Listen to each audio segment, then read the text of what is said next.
Hello students, આજે આપણે ધોરણ 11ના ચેપ્ટર નંબર 5ના લેક્ચર નંબર 21 એટલે કે છેલ્લા પીરિયડમાં છેલ્લા ક્રમનું કુળ લિલિએસી કુળનો આપણે અભ્યાસ કરવાનો છે. આગળ આપણે દ્વિદળીના બે કુળનો અભ્યાસ કર્યો છે, ફેબેસી કુળ અને સોલેનેસી. તો જે ત્રીજા ક્રમનું કુળ છે લિલિએસી, એ ખરેખર એકદળીનું કુળ છે. તો સૌથી પહેલાં તો લિલિએસી કુળ લીલિકના કુળ તરીકે ઓળખાય છે. તો આ કુળની સૌથી અગત્યની વનસ્પતિ લીલી વનસ્પતિ છે, તો આપણે એને લીલીનું કુળ કહીએ છીએ. બીજું, આ કુળમાં આવતી બધી વનસ્પતિ એકદળી છે, તો કુળ છે એકદળીનું છે. અને કુળમાં આવતી બધી વનસ્પતિ જે મોટાભાગે સર્વવ્યાપી છે, બધા પ્રકારના વિસ્તારની અંદર આ કુળની વનસ્પતિ જોવા મળે છે. તો એનું વિતરણ સારા એવા પ્રમાણમાં થયેલું છે. ત્યારબાદ આપણે એના વર્ગીકરણની વાત કરીએ તો આ કુળમાં આવતી બધી વનસ્પતિનો વર્ગ છે એકદળી છે. ત્યારબાદ એમાં ઉપવર્ગ છે જ નહીં, એટલે સીધું આવશે એની શ્રેણી. તો શ્રેણી કોરોનરી છે. ગોત્રય નથી એટલે સીધું આવશે એનું કુળ, તો કુળ આવશે લિલિએસી. તો ફક્ત બે બાબત જ યાદ રાખવાની છે, વર્ગ એકદળી છે અને શ્રેણી જે કોરોનરી છે. ત્યારબાદ આપણે એની પ્રકૃતિની વાત કરીએ તો આ કુળની અંદર આવતી મોટાભાગની વનસ્પતિ જે બહુવર્ષાયુ છોડ સ્વરૂપે છે. તો આ કુળની અંદર મોટાભાગે વનસ્પતિ છોડ સ્વરૂપની છે. ક્ષુપ અને વૃક્ષો લિલિએસી કુળની અંદર મોટાભાગે ગેરહાજર છે. અને બહુવર્ષાયુ છોડ છે, એટલે જેનું આયુષ્ય મોટાભાગે 1 વર્ષ કરતાં વધારે છે. તો બહુવર્ષાયુ છોડ સ્વરૂપની છે. બીજું, આ કુળની વનસ્પતિમાં જે પ્રકાંડ છે એ પ્રકાંડનો ભાગ એકદમ ચપટો થયેલો હોય છે, એટલે એકદમ લાંબુ પ્રકાંડ ન હોય. તો પ્રકાંડ છે ભૂગર્ભીય કંદ સ્વરૂપે એવું હોય. આપણને ખબર છે આ કુળમાં આવતી વનસ્પતિ ડુંગળી અને લસણની આપણે વાત કરીએ તો એમાં પ્રકાંડ છે એકદમ સંકુચિત અને જમીનની અંદર પ્રકાંડ હોય છે.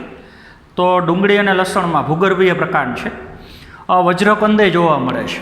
આ કુળની આપણે કોલ્ચિકમ નામની વનસ્પતિની વાત કરીએ તો એના પ્રકાંડની અંદર એક જ આંતરગાંઠમાં ખોરાકનો સંગ્રહ થઈ ગયો હોય છે, તો વજ્રકંદમાં રૂપાંતરણ થઈ ગયું હોય છે. ગાંઠામૂળી પ્રકારની છે. આદુ અને હળદરની અંદર જેમ ગાંઠામૂળી જોવા મળે છે એ પ્રકારની ગાંઠામૂળી રામબાણ વનસ્પતિ આપણને ખબર છે આ કુળની, તો એની અંદર ગાંઠામૂળી જોવા મળે છે. તો કુંવારપાઠુંની અંદર પણ ગાંઠામૂળી જોવા મળે છે. તો આ કુળની વનસ્પતિના પ્રકાંડ જે અલગ અલગ સ્વરૂપ ધારણ કરે છે, તો એની પ્રકૃતિની આપણે વાત કરી. ત્યારબાદ આપણે એના વાનસ્પતિક લક્ષણોની વાત કરીએ તો હમણાં આપણે વાત કરી એ પ્રમાણે મોટાભાગની વનસ્પતિ છોડ સ્વરૂપે છે અને બહુવર્ષાયુ છોડ છે. તો એની અંદર ખાસ કરીને એના પર્ણ, તો પર્ણ સૌથી પહેલાં તો તલસ્થ પર્ણ છે. ડુંગળીની અંદર આપણને ખબર છે પ્રકાંડનો ભાગ છે જમીનની અંદર હોય છે. પ્રકાંડમાં નીચેની તરફ તંતુ મૂળ છે અને પર્ણ બધા ઉપરની તરફ છે.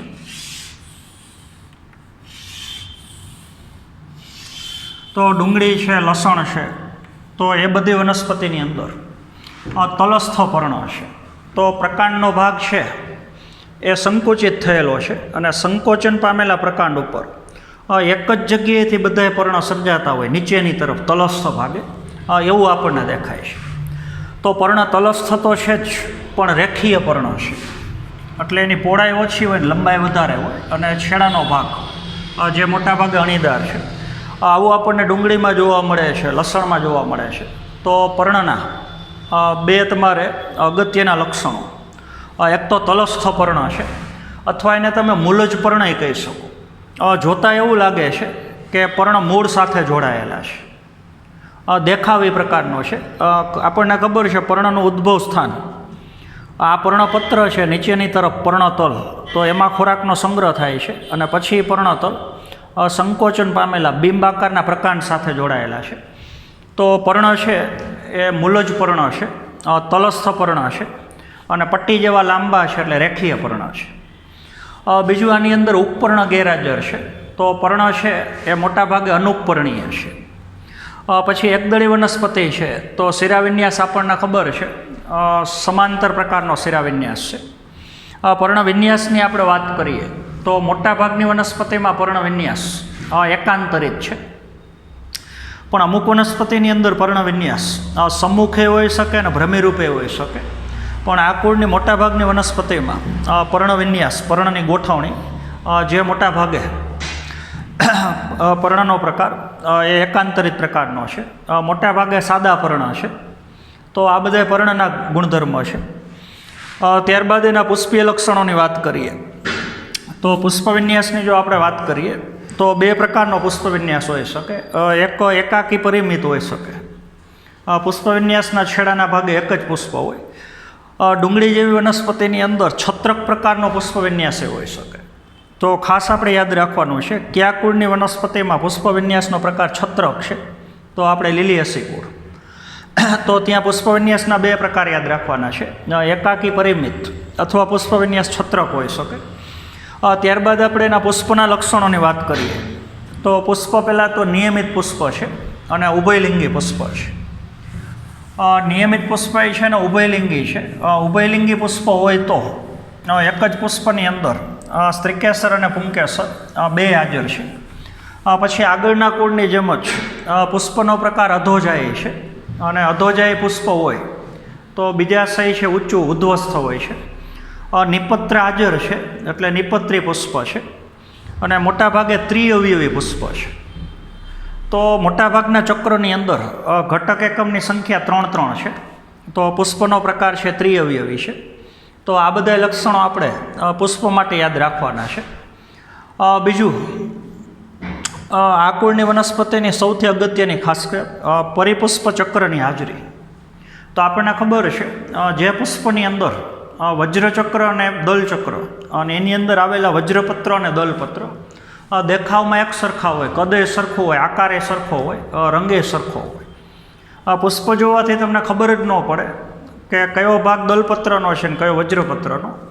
બેયનો દેખાવ સરખો હોય તો બે ચક્રને ભેગા મળી અને આપણે પરિપુષ્પ ચક્ર કહીએ છીએ. તો આવું પરિપુષ્પ ચક્ર હાજર છે. તો હવે પુષ્પીય ભાગો સમજવા માટે સૌથી પહેલાં આપણે આ કુળનું પુષ્પસૂત્ર દર્શાવીએ. તો લીલિયસી કુળના પુષ્પસૂત્રની અંદર સૌથી પહેલાં તો પુષ્પ નિપત્રી છે. તો આપણે લખશું બિયા. તો પુષ્પનો જે દંડ છે એમાં તલ ભાગે નીચેની તરફ નિપત્ર હાજર છે. પછી પુષ્પ નિયમિત છે. પછી પુષ્પ ઉભયલિંગી છે એટલે એક જ પુષ્પમાં પુંકેસર અને સ્ત્રીકેસર બે હાજર છે. પછી વજ્રચક્ર અને દલચક્ર ગેરહાજર છે અથવા બેનો દેખાવ સરખો છે એટલે K+C બરાબર આપણને ખબર છે, આપણે P થી દર્શાવીએ છીએ. તો પરિપુષ્પની સંજ્ઞા P છે. તો પરિપુષ્પની સંખ્યા કુલ 6 છે પણ ગોઠવણી બે ચક્રમાં છે એટલે લખશું આપણે 3+3. અને મોટાભાગે પરિપુષ્પ એકબીજા હારે જોડાઈને સળંગ આખી નળી બનાવે છે. ત્યારબાદ પુંકેસરની સંખ્યા એ 6 છે તો એની ગોઠવણી બે પ્રકારની છે, 3+3. તો પુંકેસર પરિપુષ્પ હારે જોડાયેલા છે. તો પુંકેસર પરિપુષ્પ અભિલગ્ન છે. 3 પુંકેસર બહારના 3 પરિપુષ્પ હારે જોડાયેલા છે અને 3 પુંકેસર અંદરના 3 પરિપુષ્પ હારે જોડાયેલા છે. સ્ત્રીકેસરની સંખ્યા 3 છે. જીની નીચે લીટો અધોજાયી પુષ્પ છે એટલે બીજાશય ઉચ્ચસ્થ છે અને યુક્ત ત્રિસ્ત્રીકેસરી. સ્ત્રીકેસર 3 છે પણ 3 સ્ત્રીકેસર એકબીજા સાથે જોડાયેલા છે. તો હવે પુષ્પ નિપત્રી છે, નિયમિત છે, ઉભયલિંગી છે. ત્યારબાદ એનું પરિપુષ્પ ચક્ર. પરિપુષ્પ ચક્રની અંદર પરિપુષ્પ ઘટક એકમની સંખ્યા 6 છે પણ ગોઠવણી બે ચક્રમાં છે, 3+3. અમુક વનસ્પતિમાં પરિપુષ્પ એકબીજા જોડાયેલા છે. જોડાવાથી આખી સળંગ નળી બને છે. તો આખી નલિકાકાર ગોઠવણી છે અને કલિકાંતર વિન્યાસનો પ્રકાર જે અલગ અલગ હોઈ શકે પણ મોટાભાગે કલિકાંતર વિન્યાસનો પ્રકાર જે ધારાસ્પર્શી હોઈ શકે અને અમુકમાં આચ્છાદિત હોઈ શકે. પણ તમારે ટેક્સ પ્રમાણે એક જ પ્રકાર યાદ રાખવાનો છે. એવી જ રીતથી પુંકેસરની સંખ્યા, પુંકેસર ચક્રમાં કુલ પુંકેસર 6 છે, પણ ગોઠવણી 2 ચક્રમાં છે, 3+3. અને પુંકેસર મોટા ભાગે પરિપુષ્પાએ જોડાયેલા છે, તો પુંકેસર પરિપુષ્પ અભિલગ્ન છે. ત્યારબાદ સ્ત્રીકેસર, તો સ્ત્રીકેસરની અંદર સ્ત્રીકેસરની સંખ્યા 3 છે, પણ 3 સ્ત્રીકેસર જોડાયેલા છે, એટલે બીજાશય એક જ હોય. તો એ બીજાશયનો આપણે આડો છેદ લઈએ તો આપણને ખબર છે જેટલા સ્ત્રીકેસર જોડાયેલા હોય એટલા આપણને બીજાશયની અંદર ખંડ જોવા મળે છે. તો યુક્ત સ્ત્રીકેસરી અને ત્રિસ્ત્રીકેસરી, એટલે યુક્ત ત્રિસ્ત્રીકેસરી બીજાશયની અંદર ખંડની સંખ્યા 3 છે. તો આપણને ખબર છે 3 સ્ત્રીકેસર જો છૂટા હોય તો બીજાશયની સંખ્યા 3 હોય, પણ 3 સ્ત્રીકેસર જોડાયેલા હોય તો બીજાશય એક જ થઈ જાય.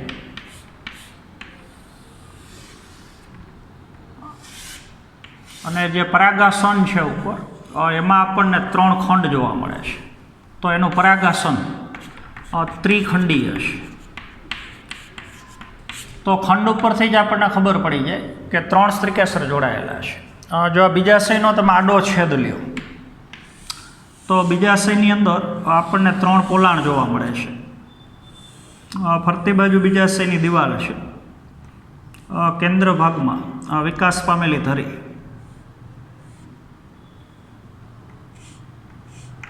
તો બીજાશય ત્રિકોટરીય છે. તો 3 સ્ત્રીકેસર જોડાયેલા છે એટલે બીજાશયમાં પોલાણની સંખ્યા 3 છે. તો જરાયુનું સ્થાન કેન્દ્રમાં વિકાસ પામેલી ધરી ઉપર છે, તો એની સાથે અંડકો ચોટેલા છે. તો જરાયુ વિન્યાસ જે અક્ષવર્તી પ્રકારનો છે. ત્યારબાદ આપણે એના ફળ અને બીજની વાત કરીએ. આ સ્ત્રીકેસર ચક્રની વાત કરી. સ્ત્રીકેસર ચક્રમાં 3 સ્ત્રીકેસર છે, 3 સ્ત્રીકેસર જોડાયેલા છે, એટલે યુક્ત ત્રિસ્ત્રીકેસરી છે. બીજાશયમાં કોટરની સંખ્યા 3 છે, અને અંડકો કેન્દ્રમાં વિકાસ પામેલી ધરી સાથે ચોટેલા છે. તો જરાયુ વિન્યાસ અક્ષવર્તી છે.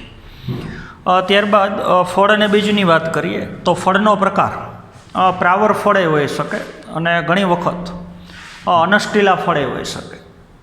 તો અનષ્ટિલા ફળે હોઈ શકે અને પ્રાવર ફળે હોઈ શકે. બીજની વાત કરીએ તો એકદળી વનસ્પતિ છે, એટલે બધોય ભ્રૂણપોષનો સંગ્રહ ફક્ત બીજપત્રમાં ન થયો હોય. ભ્રૂણપોષ નામનો અલાયદો વિસ્તાર છે, તો બીજનો પ્રકાર છે ભ્રૂણપોષી બીજ છે. ત્યારબાદ પુષ્પસૂત્ર ઉપરથી હવે આપણે એની પુષ્પાકૃતિ સમજીએ.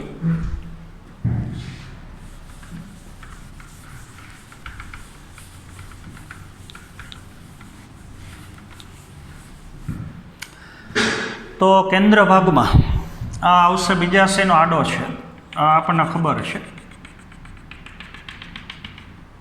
ત્યારબાદ પુંકેસર ચક્ર, ત્યારબાદ પરિપુષ્પ ચક્ર, પણ એમાં ગોઠવણી 2 ચક્રમાં થયેલી છે. તો 3 પરિપુષ્પ આપણે અંદર બતાવશું, અને 3 પરિપુષ્પ આપણે બહાર બતાવશું.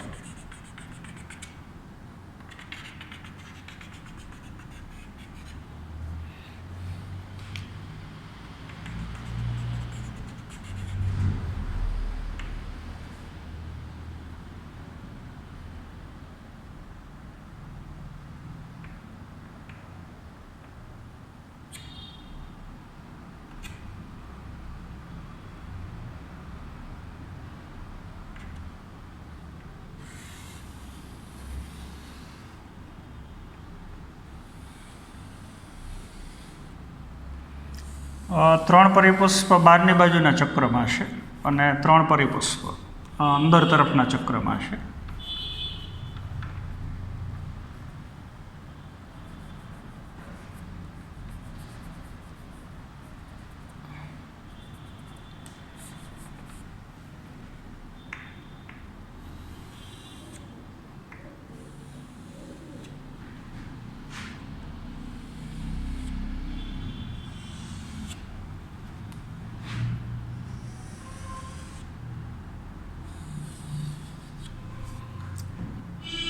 ત્યારબાદ 3 પરિપુષ્પ અંદર તરફ છે.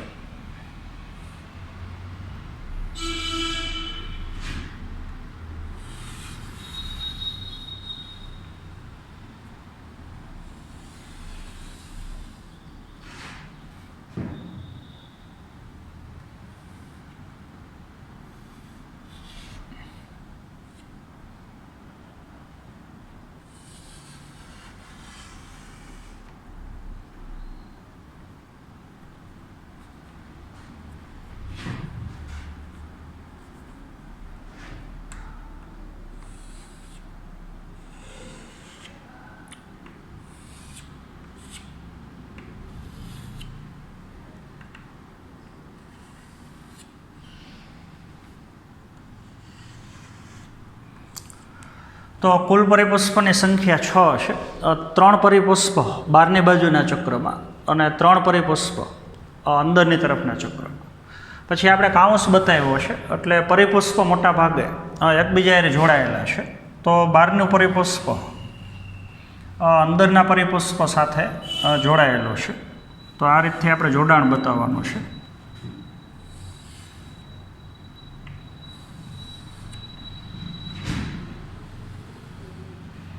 તો 6 પરિપુષ્પ એકબીજા સાથે જોડાયેલા છે, આખી આમ સળંગ નળી બનાવે છે. બીજું પુંકેસરની સંખ્યા 6 છે. 6 પુંકેસર પરિપુષ્પ હારે જોડાયેલા છે. તો 6 પુંકેસર દર્શાવશું અને 6 પુંકેસર પરિપુષ્પ સાથે જોડાયેલા છે. તો 3 પુંકેસર બહારના 3 પરિપુષ્પ હારે જોડાયેલા છે અને 3 પુંકેસર અંદરના 3 પરિપુષ્પ હારે જોડાયેલા છે.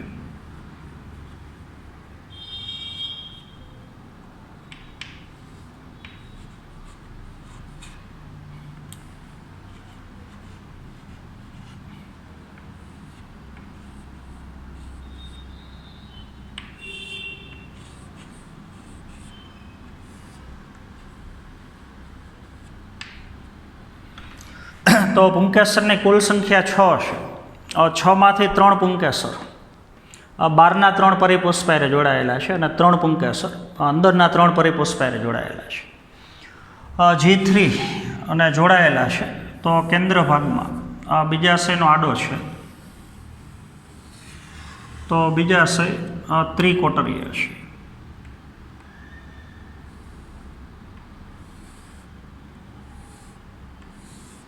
આપણે ટેક્સ્ટ પ્રમાણે બતાવીએ છીએ.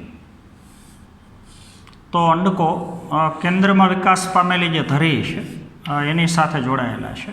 ફરતી બાજુ બીજાશયની દિવાલ.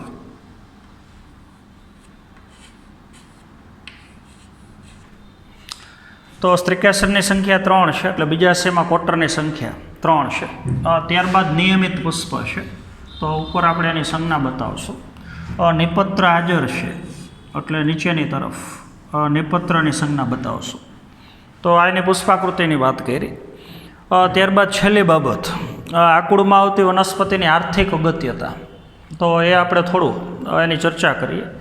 તો આકુળમાં આવતી ઘણી બધી વનસ્પતિ જે બાગ બગીચા ઘરની આજુબાજુ સુશોભન માટે આપણે એનું વાવેતર કરીએ છીએ. તો આમાં આવતી વનસ્પતિ દાખલા તરીકે ટ્યુલિપ વનસ્પતિ છે. ત્યારબાદ વચનાગ વનસ્પતિ છે, કંકાસણી. તો એનો આપણે ઉપયોગ સુશોભન માટે કરીએ છીએ. ઔષધીય મહત્વ છે કુંવારપાઠું વનસ્પતિ. આપણને ખબર છે ત્વચા માટેનું ટોનિક, ત્વચા માટેના અલગ અલગ સિરપ છે જે ક્રીમ બનાવીએ છીએ. તો એના માટે આપણે એલોવેરા કુંવારપાઠોનો ઉપયોગ કરીએ છીએ. શાકભાજીમાં વપરાતી અમુક વનસ્પતિ છે, સતાવરી વનસ્પતિ છે, કોલચિકમ વનસ્પતિ છે. તો એનો ખોરાક તરીકે શાકભાજી માટે ઉપયોગ કરીએ છીએ. તો આકુળની અલગ અલગ વનસ્પતિનો આપણે અલગ અલગ હેતુ માટે ઉપયોગ કરીએ છીએ. તો આકુળમાં આવતી બીજી અમુક અલગ અલગ વનસ્પતિ, દાખલા તરીકે સ્માઇલેક્સ વનસ્પતિ આપણને ખબર છે. તો સ્માઇલેક્સ વનસ્પતિ એ લીલિયસી કુળની વનસ્પતિ છે, પણ એમાં એક અપવાદ છે. સ્માઇલેક્સ વનસ્પતિ લીલિયસી કુળમાં આવે છે, એટલે એકદળી છે. એકદળી હોવા છતાં એના પર્ણની અંદર શિરાવિન્યાસનો પ્રકાર છે ઝાલાકાર છે. તો સમાંતર શિરાવિન્યાસની જગ્યાએ એની અંદર શિરાવિન્યાસનો પ્રકાર ઝાલાકાર છે. તો એ એક પ્રકારનો અપવાદ છે. તો હવે આ ચેપ્ટરનો આપણે અહીંયા અંત કરીએ છીએ. વનસ્પતિની બાહ્યાકાર વિદ્યા. તો એની અંદર ખાસ કરીને અગત્યના 6 અંગો, મૂળ, પ્રકાંડ, પર્ણ, પુષ્પફળ અને બીજ. તો એની આપણે બાહ્યાકાર વિદ્યાનો અભ્યાસ પૂરો કર્યો. તો આવતા પીરિયડથી હવે આપણે ચેપ્ટર નંબર 6 તમારું 11માનું વનસ્પતિની અંતઃસંરચના. તો એનો આપણે પ્રારંભ કરશું. તો એમાં તમારે વનસ્પતિના મુખ્ય 3 અંગો, મૂળ, પ્રકાંડ અને પર્ણ. તો એની આપણે અંતઃસંરચનાનો અભ્યાસ કરવાનો છે. તો આજના પીરિયડમાં આપણે અહીંયા સુધી રાખશું. Thank you.